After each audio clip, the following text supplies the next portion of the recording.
Tonight on Outside the Box Reviews, it's a hunter's moon. Today we're taking a look at the NECA Halloween Kills Michael Myers action figure. I feel like our journey to get to Halloween Kills was a weird one, right? Like when Halloween 2018 came out, people seemed to really enjoy it. The overall opinion of it seemed to be pretty positive. And then Kills got delayed by a year. And then I feel like by the time Kills got around to being in theaters, a lot of people had cooled on the 2018 film. And then I honestly thought Kills was fine for a 12th entry in a horror franchise. But yeah, a lot of people were not fans of this one, it seems, or had a lot of issues with it. But I honestly didn't think it was too bad. So yeah, we're taking a look at this Myers figure. I am going to kind of discuss various bits from the movie as I go along with the figure. So there may be some spoilers if you haven't seen the film. So just be forewarned here. For accessories, Michael comes with 2 knives, a broken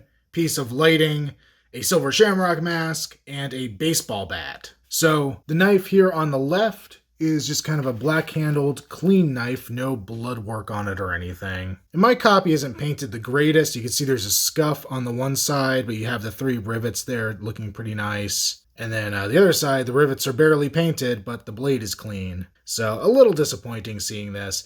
Honestly, I kind of wish this was bloody too. I don't really need a clean knife for this version of Michael Myers, so I may end up painting this one up. Our second knife, this is the one I believe we see a little later in the movie. I think that first knife is the one he leaves in the guy dressed as the doctor's eye. And then this one, you got a brown handle on it with more rivets. This is a little more kind of like similar to the old, I was going to say Lamson knife, but I think they proved it's not a Lamson anymore, or wasn't a Lamson to begin with, I guess. I don't remember what we think it is now, but the original knife, kind of a little similar there. This one does have some blood on it, and then more on the other side. This one's also kind of inconsistently painted with the rivets and stuff, so kind of dropped the ball on both of those. We have the piece of fluorescent light. That has some decent blood up around the end, though the inside is relatively clean and the most of the body of this is clean.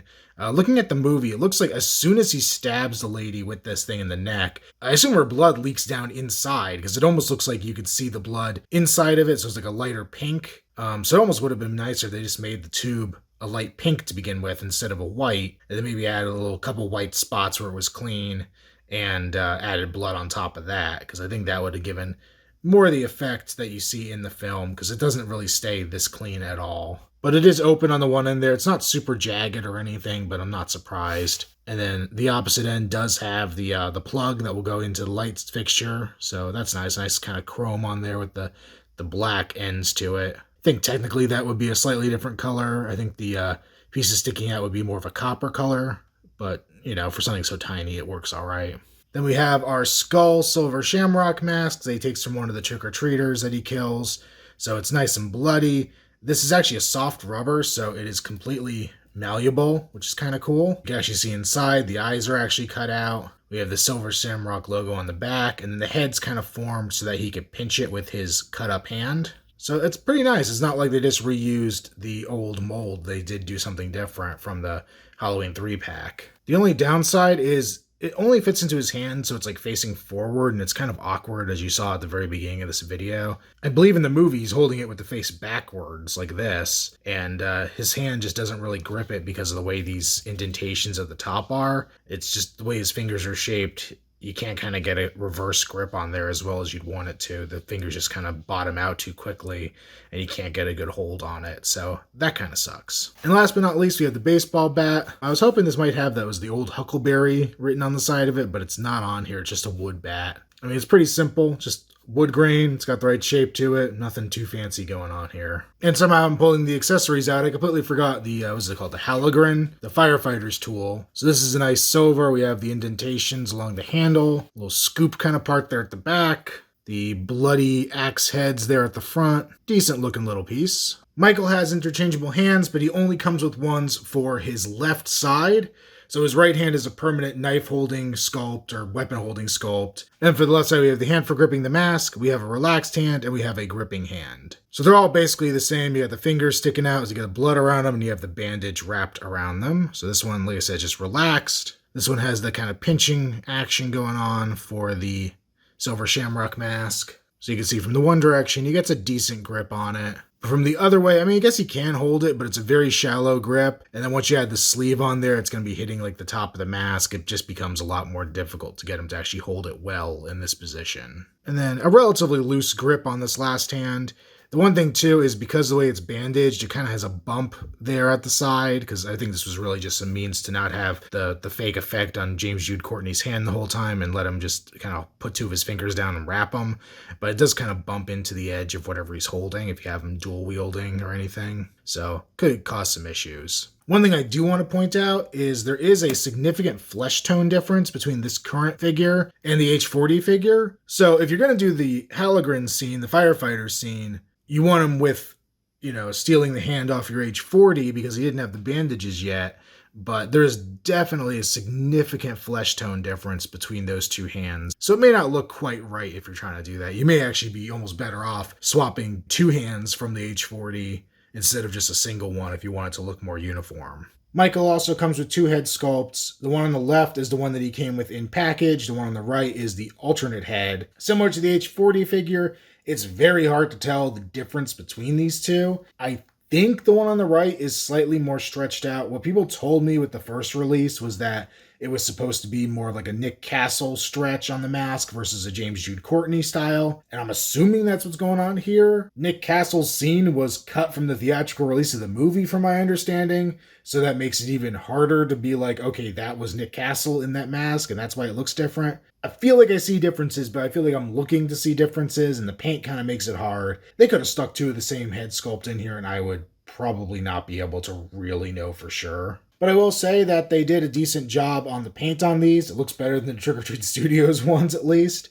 We do get some detail there in the cracks and crevices. I had actually repainted my H40, so I don't think I have one to make a clean comparison to like how well they did the scars and everything this time versus last time. But the hair's got some decent texture in both. They got the blood on the side of the head, which I had to add in on my own on the last figure.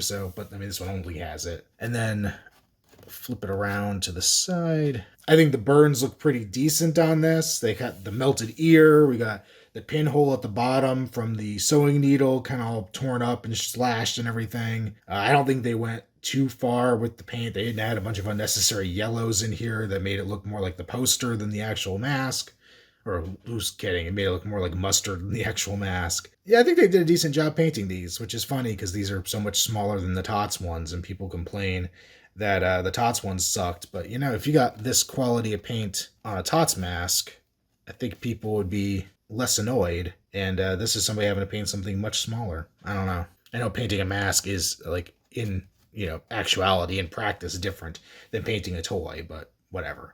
But you can see the hair has the singe. You can see kind of the line of that. And back here, we have the seam in the back of the mask on both. Overall, pretty decent looking as one goes tumbling across like it's in H2O. All right, so I feel dumb now. I was lining up for the next shot, and I realized that the one on the left, I think the one that he comes with, has eyes painted underneath. You can see the scarred eye there on his left side and the normal one on the right. And then this other mask just has blackest eyes, nothing going on inside there. So that is a major difference between these two masks. So here we have Michael with the baseball bat. He holds this decently well. He obviously got to get his arms into the right spot, but he does an all right job holding it.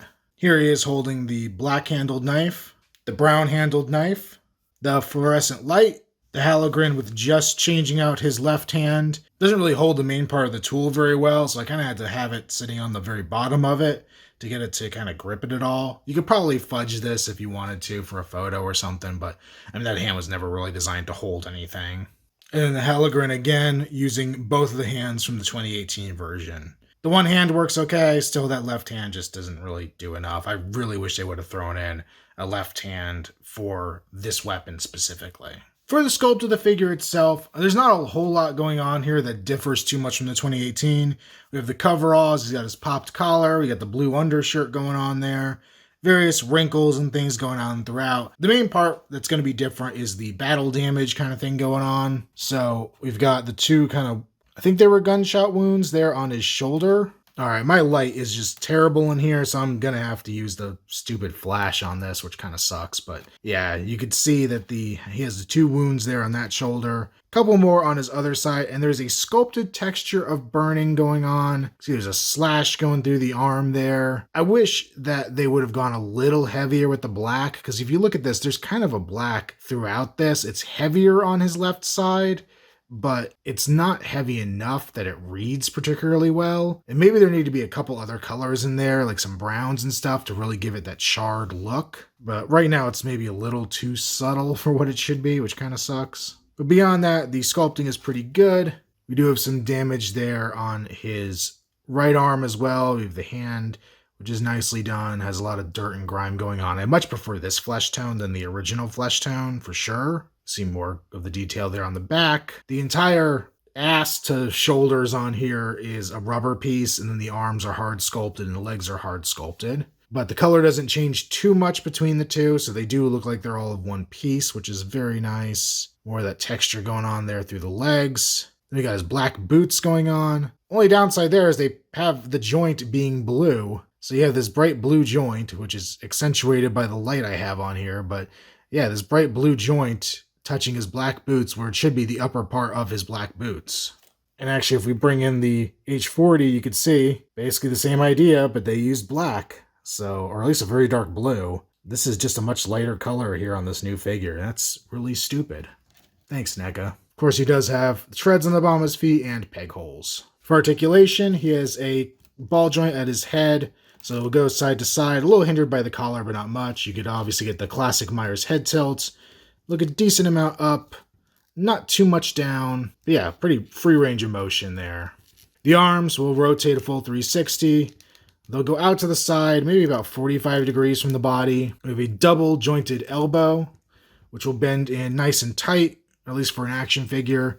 You can also rotate at the upper part of that elbow joint. We have the kind of modern version of the wrist peg, so it'll swivel on the peg, and then you can adjust it into whatever position you want and hinge it up and down from that direction. So that's pretty nice. It feels like it has a waist joint, but the way this body's made, you can't really make a whole lot of use out of it with the clothing on there. So that's kind of a non-joint. You can get like a little bit of a twist, but not enough to do anything much with it. The legs will kick pretty far forward, pretty far back, helped out by that whole diaper assembly going on. They'll also go decently far out to the side. We can rotate at the upper leg, not a ton, but enough. We can bend at the knee, only about 45 degrees there, not a huge range of motion. And then we could swivel that. And then the foot, I believe, no, it is on a hinge, so it will hinge up and down, and then it will pivot side to side. I wish this would focus. I'm sorry, guys. Then we have our Kills Myers in the middle with the H40 there on the left. Basically a very similar figure. I believe it's reusing most of the same parts from what I can tell. And then Laurie Strode there on the right. So there's our Kills Michael Myers figure. I think he came out pretty good. Not a whole lot of complaints. Like I said, the weapons could have been a little bloodier. He really needs that other hand.